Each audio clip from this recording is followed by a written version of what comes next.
I understand the motivation behind the tariffs. And I can tell you, here's where President Trump and I do agree. We do need to make more stuff in America. More cars and chips. More steel and ships. We do need fair trade. I think hell just froze over. So Governor Gretchen Whitmer was at the White House this week and publicly advocated for Trump's tariffs. Stretching Gretchen, as we call her here in Michigan. If you're unfamiliar with how she acquired that nickname, read the photo on screen.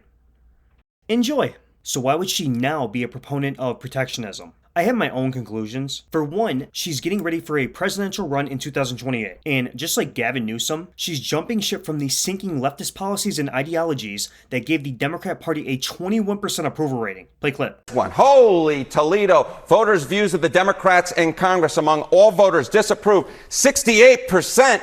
And look at the approved number, just 21%, even lower than the Democratic Party at large. This is the lowest on record for Democrats, according to Quinnipiac University polling. You think these numbers are bad? Let's go to this side of the screen. We'll look how Democratic voters feel. Get this. The plurality of Democratic voters disapprove of Democrats in Congress at 49%, and just 40% approve.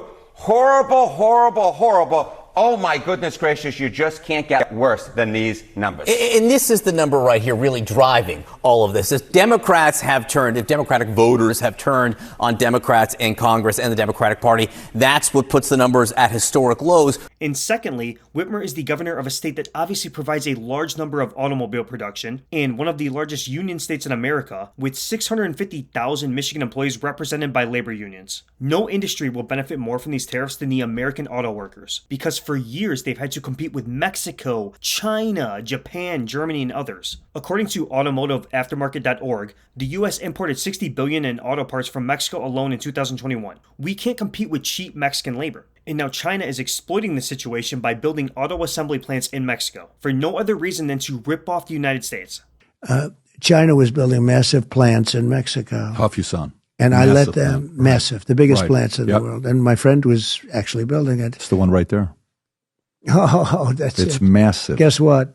They're not building it anymore. You know that, right? Right, I heard. Do you know why? Because of me.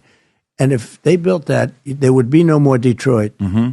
Now, Detroit's been decimated over the years, but there would be no more Detroit.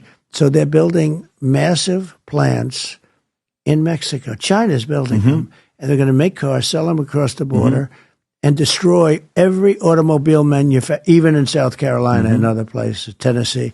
They're going to destroy. If they do that, I will put a 100 or 200 or 2,000% tariff on these cars, and they will never enter America. These trade policies prevent that and force companies to build right here in the U.S. to avoid these high tariffs. Now, do I trust Stretching Gretchen? Hell no. I will never forgive her for her draconian pandemic restrictions, where no one was allowed to even have their boat in the water except for her husband.